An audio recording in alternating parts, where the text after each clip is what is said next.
Xiaobay, bago tayo manghuli, hindi ba't sinabi ko na ng malinaw? Huwag kang tatakbo kung saan-saan. Bakit ka umalis mag-isa? Yung mga nakamaskara, mukhang napakasama. Nang ahas silang saktan ka ng malubha, tapos basta ka nalang iniwan dito. Mabuti na lang at hindi ka nila pinatay. Kung hindi, mamamatay sa sakit ng puso si Tia. Muling lumitaw ang mga alaala. Ngayon, si Long Xiaobay, kasama ang tatlong kasama, ay nanghuli. Sa paglalakbay, hindi siya nag-ingat at nahiwalay sa grupo. May nagplano laban sa kanya at pinatay siya sa lugar na iyon. Kahit ang bangkay ay hindi pa nadadala. Ang mga alaala pagkatapos noon ay wala na. Tiyak na ang mga tao mula sa Hautian cult ang kumuha ng bangkay. Humanap sila ng isang malas na tulad ko para managot. Pagkatapos ay naging ganito na. Xiao Yun, sabihin mo nga, bakit sinugatan lang nila ako pero hindi pinatay? Paano ko malalaman? Kuya, huwag ka nang mag-isip ng marami. Malubha ang iyong sugat, bilisan natin. Bumalik na tayo sa Long family para magpagamot. Xiao Yun, hindi mo kailangang mag-alala ng sobra. Ang kaunting sakit na ito, wala lang. Sa tingin ko, mas mabuting ipagpatuloy na lang natin ang pangangaso. Tama, tama, tama, sa tingin ko rin. Hindi naman masyadong malubha ang sugat ni Xiaobay. Kung gusto ninyong manghuli, kayo na lang mag-isa. Kailangan kong ihatid si Xiaobay pabalik. Oo, itong anak sa labas na ito. Hindi pa pala pinatay. Sayang naman. HMPH. Kahit hindi pa patay. Ano naman ngayon? Ganyan kalubha ang sugat niya. Baka malapit nang maging inutil. At saka, siya sa Long family. Puro babae ang nagbibigay sa kanya. Siya mismo ay isang pobreng multo na umaasa lamang sa babae. Walang nagagawang matino. Sa isip ni Yeming, ang mga magulang ni Long Xiaoyun ay tiyuhin ni Long Xiaobay. Galit na galit sila sa pagiging malapit ni Long Xiaoyun kay Xiaobay. Kung ganito kaming uuwi at makikita ng iba, hindi maganda. Xiaoyun, huwag kang masyadong lumapit. Kung hindi, papagalitan ka na naman ni Tiyo. Nagulat si Xiaoyun. Namula ang mukha. Xiaobay, huwag kang bamulong sa tenga ko. Pakiramdam ko, may kakaiba. Ha, nakikipag-usap lang naman. Bakit kakaiba ang pakiramdam? Hindi ko rin alam. Basta, napakati. Napakakakaiba. Pati binti ko. Nanlalambot. Wala akong pakialam kung malapit ako kay Kuya Xiaobay. Ngunit, kailangan mo ring tingnan ang sitwasyon. Natigilan si Yeming. Hindi alam ang sasabihin. Huwag na nating pag-usapan ito. Bagamat tutol si ama na lumapit ako sa iyo. Kuya, pero wala akong pakialam. Gusto kong nasa tabi mo. Kahit gaano karaming tao ang manayra sa iyo. Maaga o huli. Ako ang magiging pinakamagaling sa Long family. Napakaraming nagmamalasakit sa iyo, kuya. Kaya kailangan mong magsikap. Hindi pwedeng sumuko. Kawawa na nga si Tia. Kung hindi ka pa rin lalaban, magiging napakasama ng loob ko. Sa isip ni Yeming, si Long Xiaobay. Dahil anak sa labas at hindi malinaw ang pinagmulan. Lagi siyang hindi tinatanggap sa Long family. Napakakaunti ng resources para sa cultivation. Dagdag pa ang mahinang bloodline niya, na nagpapahirap pa lalo sa cultivation. Hanggang ngayon, ang realm na tulad ko, bilang Xiaobay, ay third-rank martial master lamang. Ang kanyang ina, si Long Waner, ay nakakulong na sa piitan ng maraming taon. Hindi nakikita ang araw. Napakahirap ng buhay. Xiao Yun, huwag kang mag-alala. Hindi ako si Suko. Sa isip ni Yeming, ang karanasang ito, parang kalahati ng akin. Sa sandaling ito, dalawang karwahe ang dumating. Ito ang karwahe ng Long family. Dumating na sila para sunduin tayo. Si Xiaobay ay may sugat. Xiao Yun, sumakay ka at alagaan mo siya. Kaming dalawa ay sa ibang karwahe sasakay. Kuya Xiaobay, magtiis ka ng kaunti. Si Sister Yan ay isang mahusay na manggagamot. Tiyak na mapapagaling ka niya. Basta't makabalik tayo sa Long family. Magiging maayos na ang lahat. Sa isip ni Yeming, natatakot akong ang paglalakbay pabalik na ito ay hindi magiging madali. Xiao Yun, pahiram ng espada mo. Kailangan mo ng espada para saan? Tiningnan ni Yeming ang espada sa kanyang kamay. Pagkatapos ay biglang itinusok paitaas. Isang sigaw na puno ng takot ang narinig. Siyempre, para pumatay ng tao. Ay ito, si Xiaobay pa rin ba ito? Hindi tama, ngayon hindi oras para isipin ito. May assassin. Agad na nagpakawala si Xiao Yun ng Long One Palm. Ang palm technique ay sumire sa karwahe. Ito ay, nagulat si Xiao Yun. Tumingin sa paligid. Sa sandaling ito, may mga nakamaskarang tao na pumalibot sa kanilang dalawa. Ha ha ha, natuklasan na pala tayo. Tumingin siya sa kabilang karwahe. Long Xiaoyuan, Long Xiaoxian, hindi ninyo ba nakikita ang mga assassin? Hindi pa kayo lumalapit dito para tumulong. Tutal, Hindi naman ito ang Long family. Kahit saan ay may panganib. Baka mayroon pang hindi kaunting assassins na nagtatago. Kailangan naming tulungan kayong bantayan ang mga kalaban na nagtatago pa. Kailangan ninyong magsikap. Tiyak na mananalo kayo at mabubuhay. Ha ha ha. Mamaya, ililigtas ko na lang si Xiaoyun. Kahit papaano, yung si Long Xiaobai, kailangang hayaan siyang mamatay. Kayo, murahin nyo man sila. Wala ring silbi. May martial monarch coins ka ba sa iyo? Bilisin mo. Pahiram ng kaunti. Ito, hahanapin ko. Hindi gaanong karami ang martial monarch coins, karamihan ay martial ancestor coins. Kaya inilagay ko sa loob ng bag. Hindi hinati. Xiaobai, kailangan mo ng martial monarch coins para saan? Sa sandaling ito, isang hiwa ng espada ang dumaan sa hangin. Tumama sa harap ni na Xiaobai at Xiaoyun. Agad silang sumugod. Xiaobai, huwag kang mag-alala. Kahit mamatay pa ako, tiyak na poprotektahan kita. Nagsimulang umatake si Xiaoyun sa kanila. Hindi mo kailangang mamatay. Bilisin mo. Ibigay mo sa akin ang martial monarch coins. Xiaobai, kailangan mong lumaban. Nangangahas ka pang magambala. Isang malakas na tama ang tumama sa likod ni Xiaoyun. Bumagsak siya mismo sa harap ni Xiaobai. Xiaobai, kumusta ka na? Huwag ka nang magsalita. Bilisin mo. Ibigay mo sa akin ang martial monarch coins. Xiaobai, ang martial monarch coins ay mahirap gamitin laban sa kanila. At saka, malubha kang nasugatan. Pilitin mo pa. Huwag ka nang magsalita pa. Alam ko. Ha ha ha. Long Xiaobai, ang buhay mo ay akin na. Inihagis ni Yeming ang mga martial monarch coins. Haha, ginamit pa ang martial monarch coins para sa direktang pag-atake. Tingnan mo ang itsura mong iyan. Mukhang malapit ka nang mamatay. Sa sandaling ito, ang mga martial monarch coins ay huminto. Lumulutang sa hangin. Bumuo ng isang array formation sa kanyang likuran. Mamatay ka na. Iwinasiwas ni Yeming ang kanyang kamay. Sumigaw. Yin-yang hand seal. Sa sandaling ito, nabuo ang array formation. Isang higanteng kamay ang malakas na dumagan sa kanya sa lupa. Array formation ito. Terra, huwag siyang bigyan ng pagkakataon. Patuloy na naghagi si Yeming ng martial monarch coins patungo sa tatlong natitira. Nabuo ito na parang isang kampana na dumagan sa kanilang tatlo. Gangchi Shenhai Array. Pilit na sinisira ng tatlo ang array. Lintik, anong klaseng array formation ito?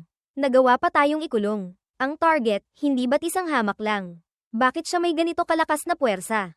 Bilisan ninyo. Sirain ang array formation. Kung mahintay nila ang tulong, mamamatay tayong lahat. Xiaobai, nagawa mong patayin ang isang kilalang martial master. At nakulong mo pa ang tatlo. Diyos ko, kailan ka pa naging ganito kalakas?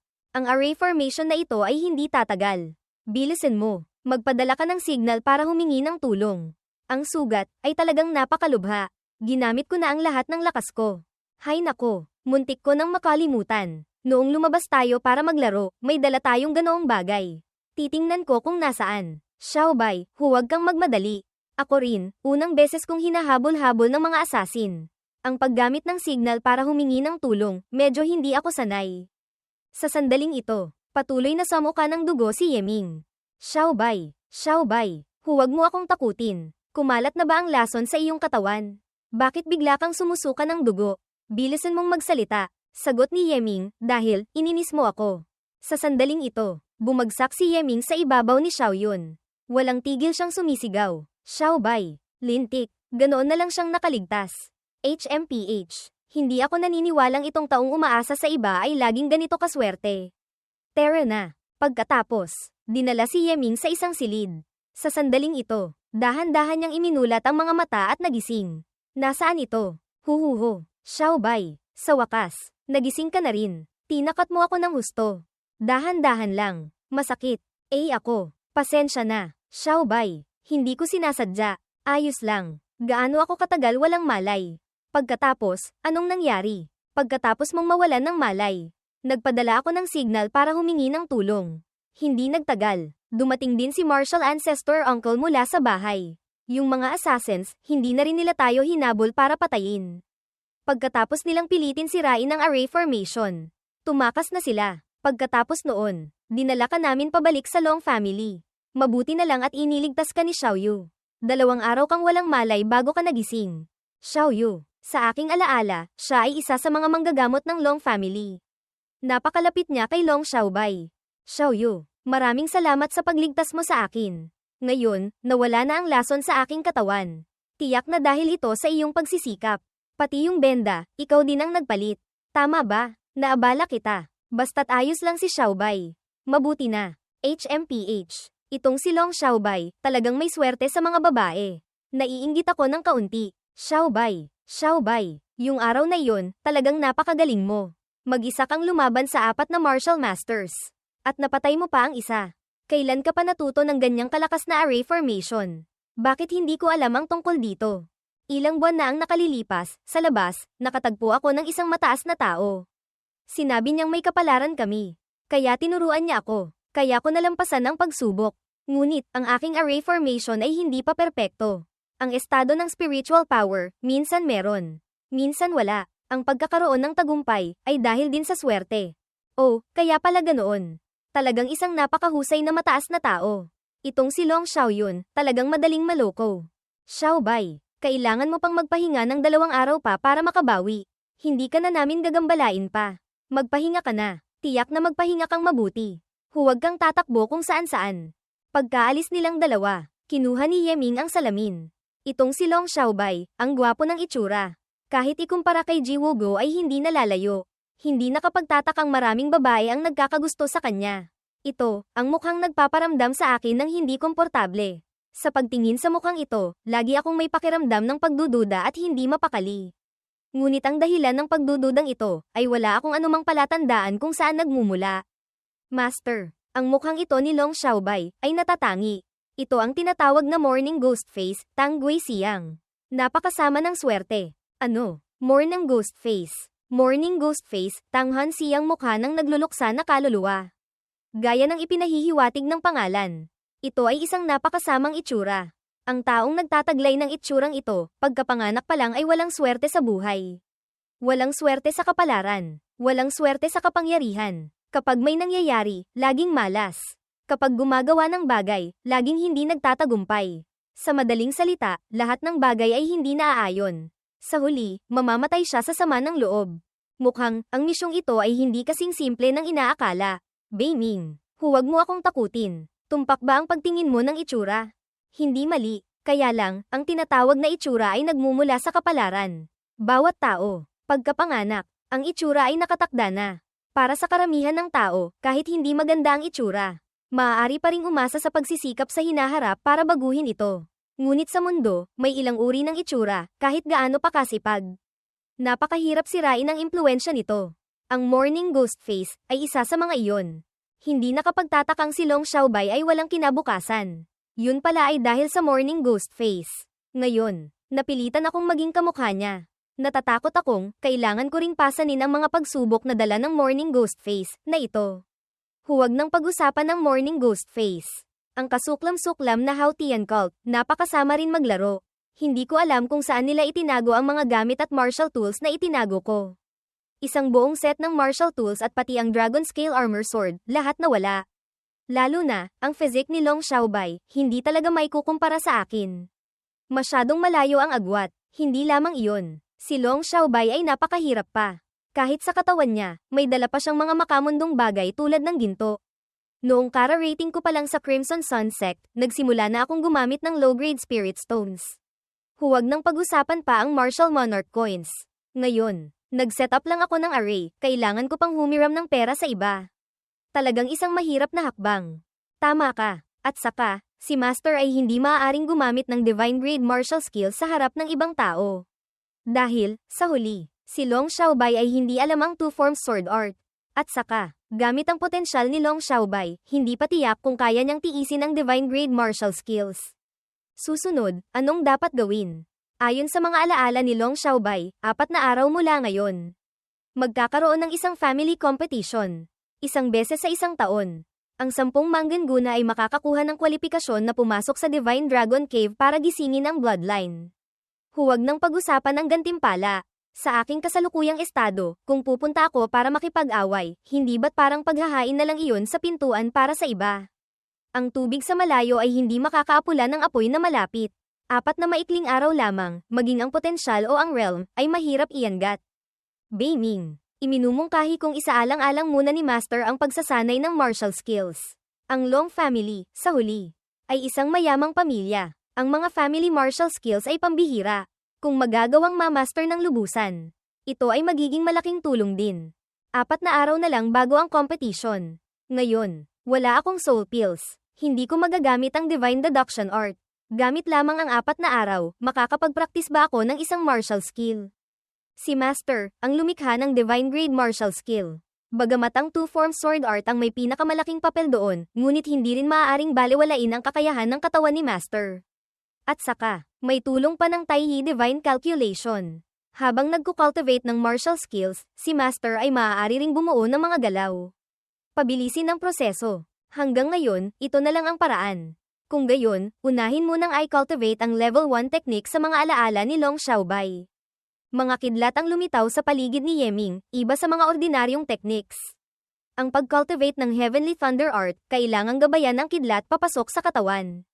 Para makamit ang epekto ng pagpapatibay, maaaring gumamit ng gangchi na may katangiang kidlat. Sa ganoong paraan lamang magkakaroon ng basehan para gumamit ng mga martial skills na may katangiang kidlat. Ang Martial Monarch coins na ibinigay sa akin ni Long Xiaoyun, may natira pang kaunti. Sakto, gamitin ito para mag-set up ng isang Thunder Guiding Array.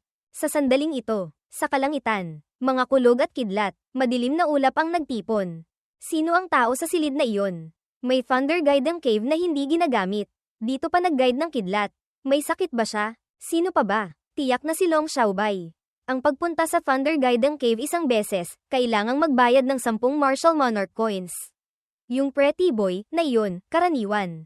Kahit kumain, kailangan pang ilibre ng babae. Saan siya kukuha ng pera para pumunta? Hindi ko rin alam kung anong patagang paraan ang ginamit niya para mag-guide ng kidlat dito.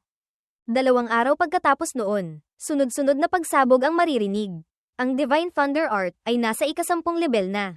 Great perfection. Ang pag-cultivate ay mas simple pa kaysa sa inaasahan ko. Kung gayon, ang pundasyon ay naitatag na. Susunod ay ang pag-cultivate ng mga martial skills na may katangiang kidlat.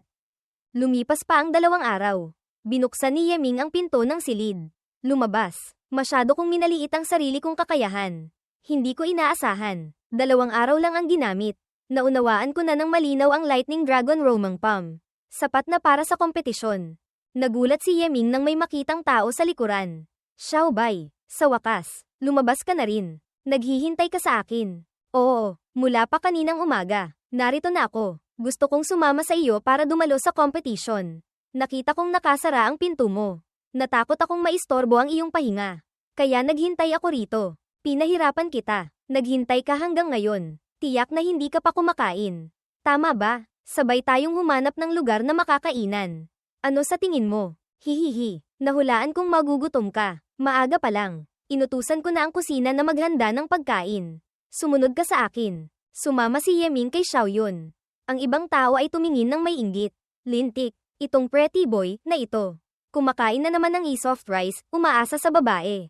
Dahil lang sa mukhang iyon. Lintik, malinaw na mas mataas ang realm ko kaysa sa kanya.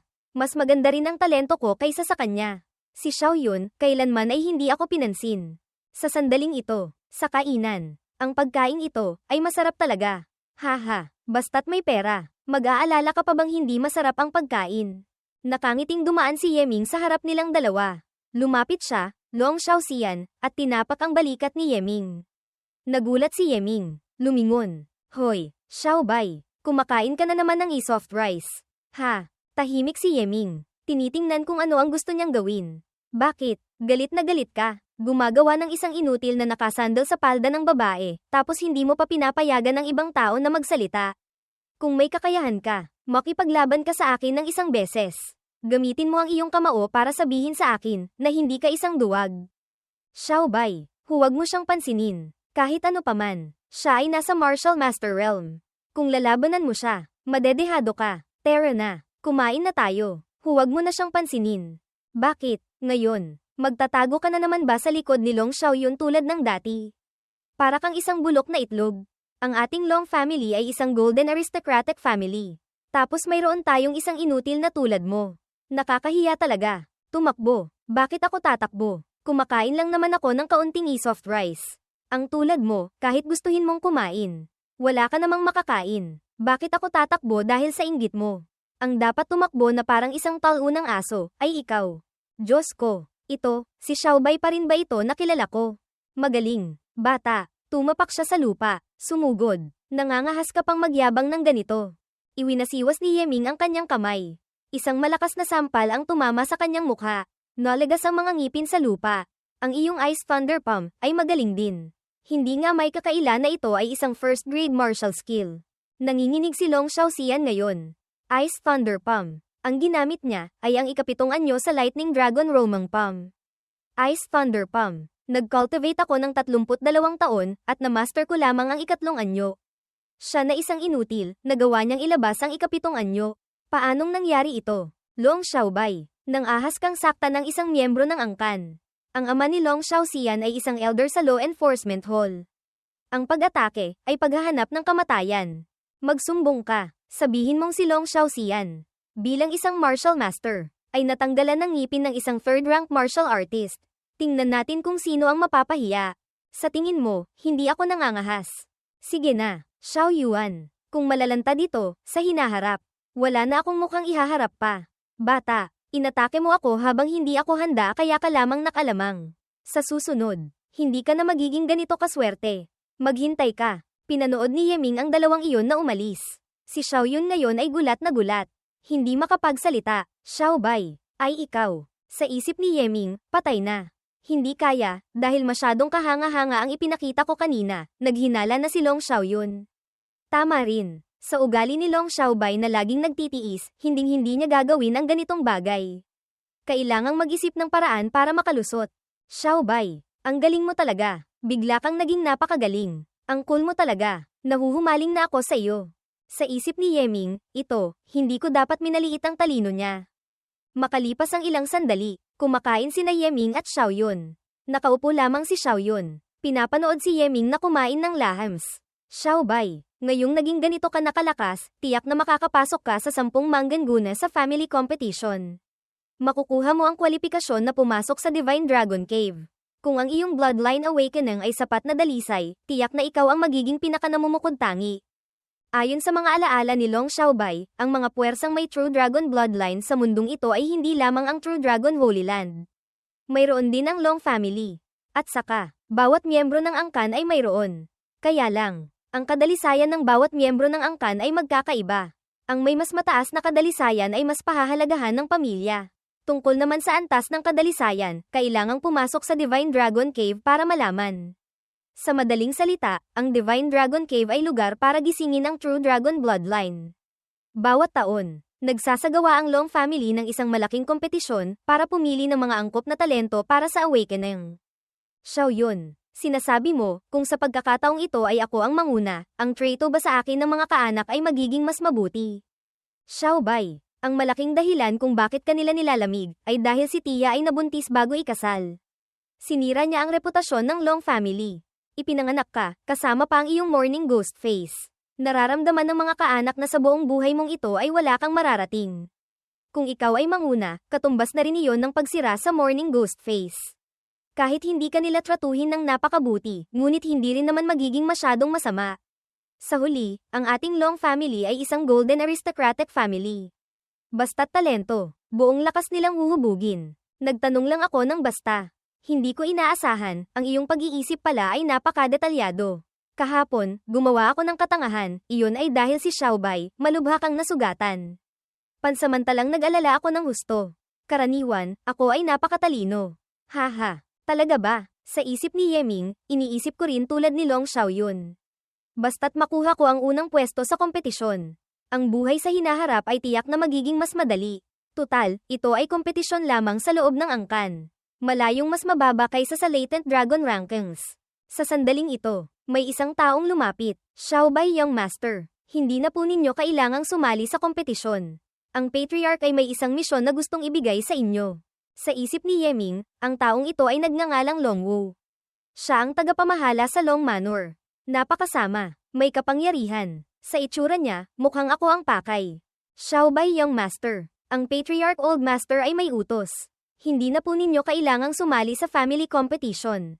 May isang misyon po sa angkan na kailangan ninyong gawin. Ang misyon ay hindi mahirap. Ang gantimpala naman ay napakasagana. Anong misyon? Ayon sa mga alaala ni Long Xiaobai, gamit ang kanyang pagkatao. Hindi niya maaaring labanan ang utos ng Patriarch. Kung hindi, Ikukulong siya. Lintik, bakit sa lahat ng oras, kailangang sa sandaling ito pa sila lumapit? Xiaobai Young Master, tiyak na alam ninyo, noong nakaraang panahon, ang ating Long family ay nakahanap ng isang spirit mine. Kaya lang, ang ilalim ng spirit mine na iyon ay napaka-komplikado. Sa kasalukuyan, hindi pa natin malinaw na natutuklasan. Anong antas ba talaga ang ore doon? Kailangan ng taong tutulong. Ngunit pagsusuri lamang naman ito ng spirit vein. Walang anumang panganib. Young Master, maaari kayong maging panatag. Sige, pupunta ako. Hindi pwede. Hindi mo ba alam, si Xiaobai ay sugatan. Ang kapaligiran ng spirit mine ay napakasama. Ang kanyang katawan ay hindi makakatagal.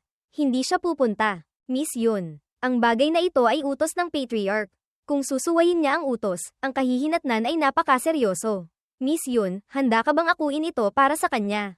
Tahimik si Xiao Yun. Hindi nagsasalita. Pinigilan niya si Yeming. Xiaobai, pinakamasama, sabay tayong pumunta sa Patriarch para humingi ng tawad. Huwag ka nang pumunta. Pwede ba? Xiao Yun, huwag kang mag-alala. Isang misyon lamang ng pagsusuri. Walang panganib. Tutal, isa rin naman akong miyembro ng angkan. Baka bigyan pa nila ako ng ilang mga martial tools para sa proteksyon. Kung hindi man, bibigyan din nila ako ng storage martial tool. Misyon ng pagsusuri, kailangan pa ba ng martial tools? Pagkatapos magtagumpay ang bagay, makukuha mo ang 500 martial monarch coins na gantimpala. Hindi rin iyon maliit na halaga. 500 martial monarch coins. Kung ilang araw lang ang nakalipas, kahit dagdagan mo pa ng ilang 10,000 sa likod, hindi pa rin tiyak na magagalaw ang puso ko. Itong si Long Xiaobai, nasayang ang paghihirap. Masyadong kaawa-awa. Nagdududa pa nga ako, kung talaga bang miyembro siya ng Golden Aristocratic Family o hindi. Hindi nga may kakaila ang Morning Ghost Face. Isang oras mula ngayon, tumayo at magtungo sa minahan. Kung hindi ka makakarating kinabukasan, ituturing na pagpapaliban ng misyon. Ang kahihinatnan, ikaw na mismo ang nakakaalam. Gaya ng inaasahan, wala akong ibang pagpipilian. Xiaobai, ang storage martial tool, ibinibigay ko sa iyo. Bagamat ang espasyo ay hindi gaanong kalaki, ngunit tiyak na sapat na para gamitin mo. Sa loob, may 50,000 martial monarch coins at 10,000 martial ancestor coins. Tiyak na sapat na para sa iyong gastusin sa biyaheng ito. Kailangan mong alagaan mabuti ang iyong sarili. Maraming salamat. Sa ibang araw, tiyak na ibabalik ko ng doble. Sa isip ni Yeming, ngayon. Isang araw. Mahirap. 2 puti, wala na ring pakialam. Pamahalaan siya. Pagkaing libre. Hindi. Pagkaing inaalagaan. Si Xiaobai, talagang nagbago ng husto. Kung dati pa, tiyak na dahil sa amor proprio, tatanggihan niya. Hay, basta't ligtas siya. Mabuti na. Oras ay maikli. Mauuna na ako. Makalipas ang ilang sandali, lumipat ang eksena sa spirit mine, gamit ang 10,000 martial ancestor coins sa loob ng singsing, sa daan. Nakabili ako ng hindi kaunting materyales para mag-set up ng array. Tiyak na walang magiging problema. Sana, ang mga kaanak sa loob ay hindi ako pahirapan. Gaya ng nasa balita, si Long Xiaobai, talagang pumunta rito para isagawa ang misyon. Ang misyon noong nakaraan ay nabigo.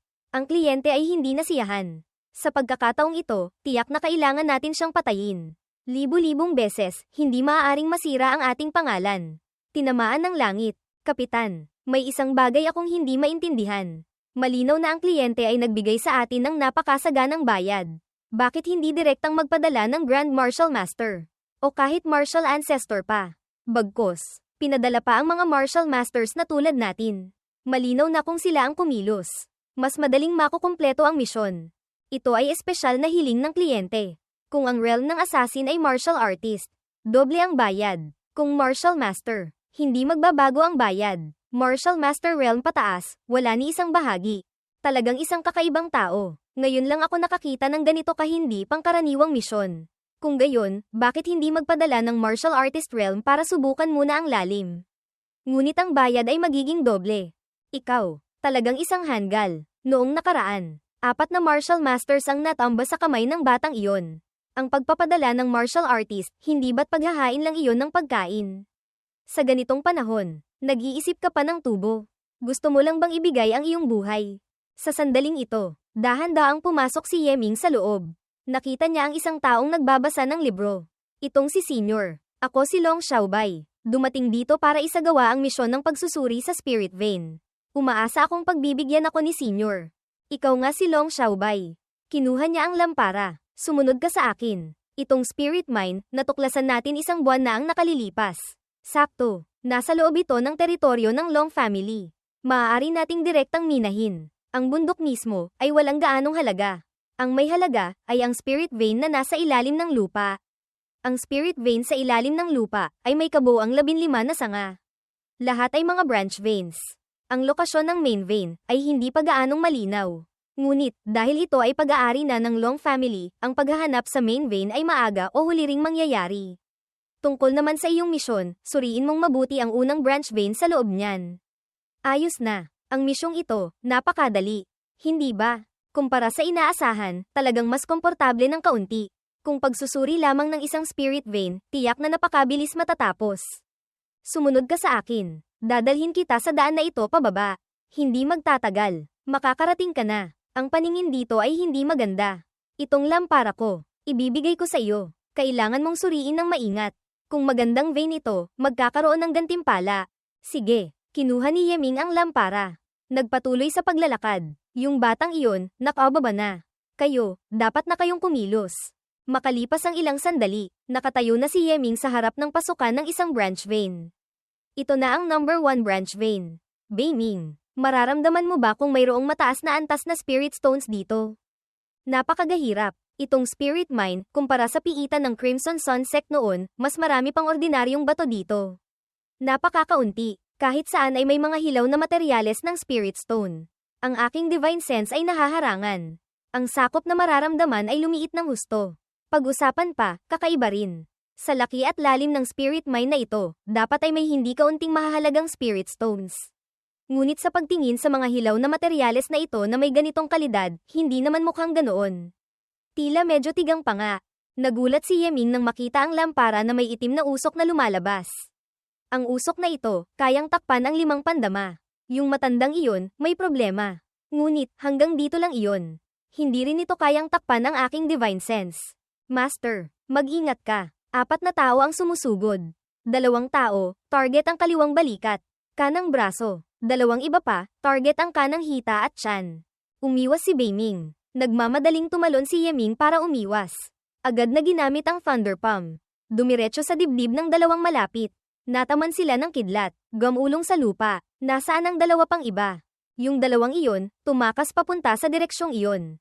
At saka, may isa pang tao sa lugar na nagmamasid, medyo malayo. Nakatakas na ng malayo. Tumakas na, nakipag-away, tapos gusto pang tumakas.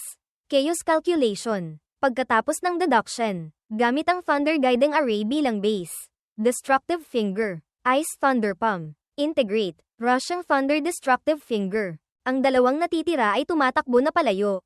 Anong nangyayari? Siya, paanong sa loob ng Dark Soul Mist? Nahanap niya ang aming lokasyon. Kahit kami, kung hindi kami nagsusuot ng espesyal na martial tool, mawawalan din kami ng 5 pandama sa loob. At saka, ang kanyang atake, napakataas ng intensity. Tiyak na hindi kayang ilabas ng isang martial artist. Ang kidlat ni Yeming ay tumama. Tumagos diretso sa dibdib ng nasa kaliwa. Ito, siya, nakatanga pa rin. Tinamaan na siya ng sumunod na kidlat na palad. Sa mukha ng dugo, bumagsak. Imposible. Yung nasa kabila, napakabilis tumakbo. Nakarating na sa pasukan ng kuweba. Master, makakahabol ka pa ba? Kailangang habulin. Ang aking lakas, nalantad na. Kung hahayaan siyang makatakas, magdadala lamang ito ng mas maraming assassins na mas mahirap harapin. Patuloy na ginamit ni Yeming ang Rushing Thunder Destructive Finger. Mabilis na tumama ang kidlat patungo sa natitirang isa.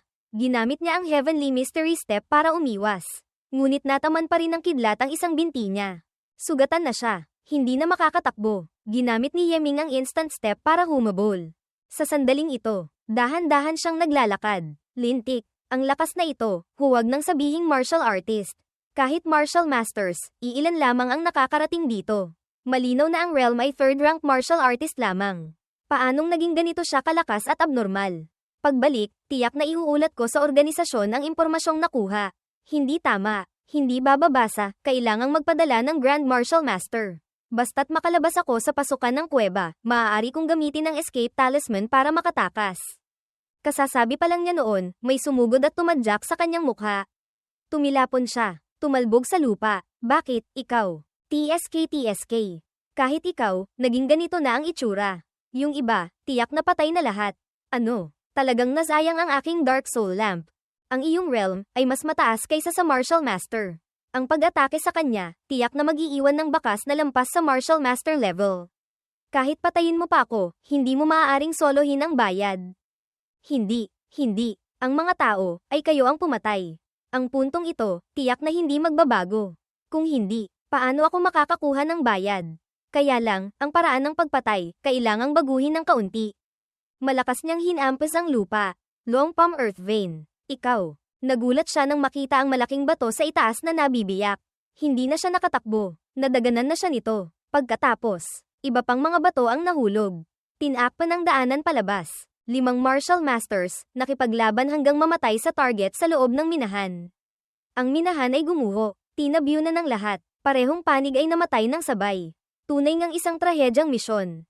Sa sandaling ito, sa loob ng minahan, si Yeming ay gumagamit ng instant step para umiwas sa mga bato. Lintik, ano ba talaga ang nangyari? Itong mga basag na bato, lahat ay Spirit Stone raw materials. Mahirap basagin. Kung matamaan, kahit isang Grand Martial Master ay hindi makakatagal. Tiyak na may nagsadya nito. Karaniwan, ang minahan ay mahirap gumuho ng ganito kakumpleto. Isang malaking bato ang malapit nang bumagsak kay Yeming. Mabilis niyang ginamit ang instant step para umiwas. Ngunit ang buto sa kanyang binti ay nagkaroon ng lamet. Agad siyang gamulong sa lupa. Lintik, ang katawang ito ay masyadong mahina. Ang instant step, hindi rin makayanan ng ilang beses. At saka, itong mga bato, para bang may mata. Bakit puro malalaking bato ang tumatama sa akin? Ang swerteng ito, hindi nga may kakaila ang Morning Ghost Face. Sa sandaling ito, sa itaas ni Yeming, patuloy pa ring nahuhulog ang mga bato. Tapos na, si Yeming ay ganap ng natabunan ng mga bato. Lumipas ang oras. Ginamit ni Yeming ang kanyang kamay para basagin ang mga bato sa ibabaw. Matagumpay na nakaligtas sa panganib. Delikado. Muntik na akong mailibing ng buhay. Hinihingal si Yeming dahil sa pagod. Si Beiming naman ay pilit na ginagamot ang sugat sa kanyang binti. Sa huling sandali, nakapag-set up din ng protective array. Bagamat sandali lamang tumagal sa pagyanig, ngunit nakakuha rin ng oras para magtago. Maituturing na bahagyang nakaligtas. Ang sitwasyon ngayon ay napakasama. Ang daan ay naharangan na. Nakakulong tayo sa loob ng kuweba. Master, may dala ka bang sapat na pagkain? Kung yung dating storage ring, sa loob noon ay maraming karne ng demonic beast. Sapat na kainin ng 1 taon at kalahati. Ngayon, ang mga pills na pandagdag ng Yuan Chi, naghanda ako ng kaunti. Ngunit, hindi naman iyon pagkain. Sigurado ka bang, lahat sa paligid ay naharangan na? Ang aking divine sense ay hindi makalusot sa spirit stones. Ang sakop na mararamdaman ay napakaliit. Lahat ng nakikita ay ganito. Hindi maaaring umasa sa tulong. Hintayin kong dumating ang Long family, natatakot akong matagal na akong namatay sa gutom. At saka, yung mga taong iyon, ay sabik na mamatay ako.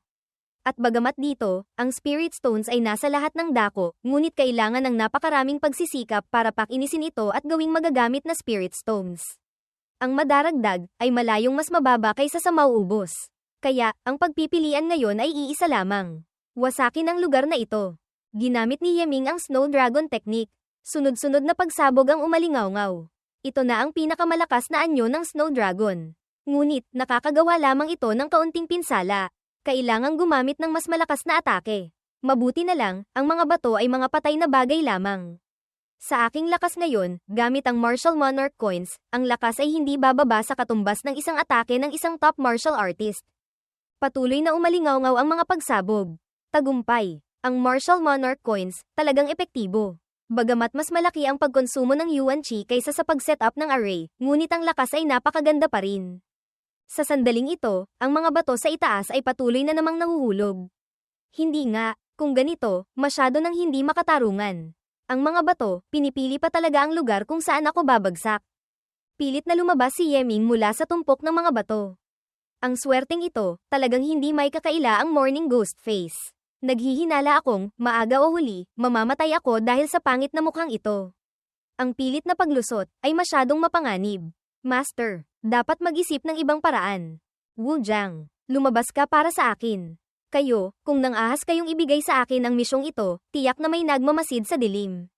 Ngayon, walang tao sa paligid ko. Hindi kailangang mag-alala na malantad ang pagkatao. Itong sirang katawan na ito, basta't madikitan lang. Dumudugo na. Ang lakas, ay kaawa-awa. Ang Yuan Chi, ay kakaunti. Hindi pa sapat. At saka, ang mas malala pa, itong mukhang ito, ay unti-unting namamatay. Bilisan mo. Palabasin mo ako. Hayaan mo muna akong ibalik ang aking pundasyon. Malagpasan ang mahirap na pagsubok na ito. Ibalik mo sa akin ang aking storage device. Pwede rin. Naghintay si Yeming ng matagal. Ngunit walang sino mang sumagot. Hao Tian called, lintik, malapit na akong mamatay. Yung nasa kabilang panig, hindi pinapansin si Master. Master, anong gagawin mo susunod? Ang paghihintay dito, maaga o huli. Mamamatay ka sa gutom. Maaari lamang piliting lumusat. Kung gayon, Master, maaari mong subukang sirain ang daang ito. Si Beiming, nararamdaman niyang ang direksyong ito ay napakalalim. Isang malaking espasyo ang humaharang sa likod ng pader ng bato. Kung magagawang sirain ang daang ito, marahil ay may daan para mabuhay. Nagpatuloy si Yeming sa paggamit ng Martial Monarch Coins para buksan ang daan. Lumipat ang eksena sa loyday ng Long family ngayon. Magaling. Ang galing. Ang galing ng teknik na ito. Long Xiao, kaunting lakas pa. Mananalo ka na agad. May isang taong tumilapon palabas ng loyday. Si Long Xiao Xian ay hinihingal sa loyday. Ang labang ito, si Long Xiao, panalo. Maligayang pagbati sa pagpasok sa top 10. Kwalipikado ng pumasok sa Divine Dragon Cave. Nanalo ako. Ha, sa wakas. Nanalo ako. Sa wakas, makakapasok na ako sa Divine Dragon Cave. Gisingin ang bloodline. Ha ha ha. Xiao Xian, ikaw at ako, parehong nakapasok sa top 10. Maaari na tayong sabay na pumunta sa Divine Dragon Cave. Kapag nagising na ang ating bloodline, anggat tayo sa langit sa isang iglap. Para sa sandaling ito, naghirap ako ng 3 taon. 3 taon na. Alam mo ba, kung paano ko pinagdaanan ang 3 taon na ito? Ako, araw-araw akong desperadong nagko-cultivate. Sa wakas, nahawakan ko na ang pagkakataong ito. Ako rin, katulad mo, dahil sa pagpapatibay ng sarili, tinanggap ko ang napakaraming mapanganib na misyon. Kahit ilang beses, muntik na akong mamatay sa misyon. Ngayong makakapasok na sa Divine Dragon Cave, lahat ng ito ay sulit. Ang kompetisyong ito ay matagumpay na natapos. Inaanyayahan ang mga kalahok na pumasok sa top 10 na bumalik at magpahinga ng 3 araw. Ay adjust ang sarili sa pinakamagandang kondisyon. Pagkatapos ng 3 araw, ang 10 tao ay magtitipon at papasok sa Divine Dragon Cave. Masayang nagsisigawan sila. Napakakakaiba. Bakit sa kompetisyong ito, hindi ko nakita yung pretty boy na si Long Xiaobai? Sa kanyang kasalukuyang lakas, makakalaban siya ng hindi masama ang resulta. Narinig kong, inutusan siyang pumunta sa Spirit Mine para gumawa ng misyon. Hehe, natatakot akong, hindi na siya makakabalik. Lumipas ang oras. Sa loob ng minahan. 3 araw. Sa sandaling ito, si Yeming ay nakapaghukay na ng malalim sa loob. Master, naghukay ka na ng walang tulog ng 2 araw. Bagamat ang kasalukuyang lokasyon kumpara sa simula ay mas malalim na ng husto, ngunit ang layo sa dulo ay malayo pa rin. Sa tingin ni Beiming, hindi kailangang magmadali. Magpahinga ka muna sandali. Beiming, hindi ako maaaring magpahinga. Hindi sa ayaw ko, kundi, hindi pwede. Nitong 2 araw na ito, desperado akong naghuhukay. Bawat paggamit ng Martial Monarch Coins ay napakalaki ng pagkonsumo. Hanggang 10 oras na ang nakalipas, kasama na ang mga pills dito, lahat ng maaaring kainin, kinain ko na. Sa ganito kalaking pagkonsumo, walang anumang suporta. Ako ngayon, gutom na hanggang sa nahihilo na ako. Sa sandaling huminto ako, baka kahit daliri ay hindi ko na may galaw. Kung ngayon, sa harap ko ay may isang damuhan, hindi ako mag-aalinlangan na yumuko at kainin ito ng malinis.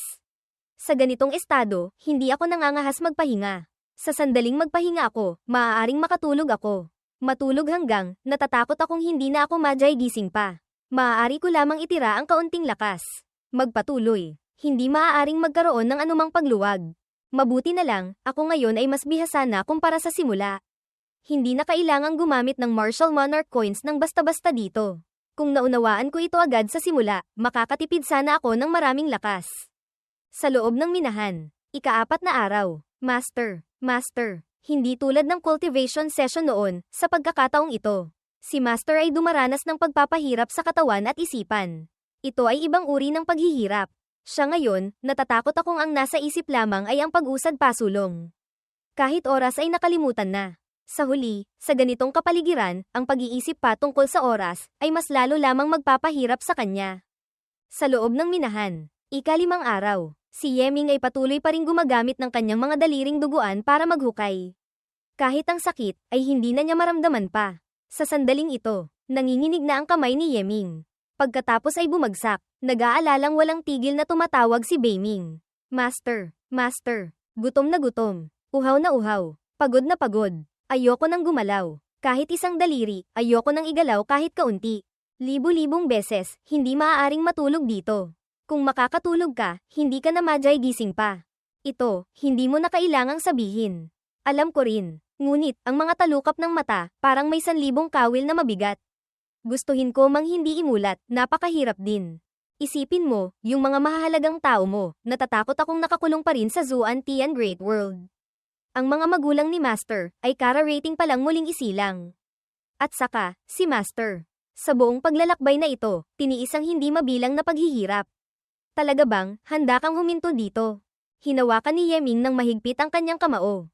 Nanginginig, pilit na bumangon. Siyempre, hindi handa. Ginamit ni Yeming ang bato para saksakin ang kanyang hita. Tinutulungan siyang manatiling gising. Sa pagkakataong ito, hindi bat. Tahimik na ginamaw ni Beiming ang sugat sa hita. Lumipas ang oras. Sa loob ng minahan, ika-7 araw, nataman na naman ang ganitong uri. Ito ay ganap na hilaw na materyal ng Spirit Stone. Ang batong ito, parang walang siwang.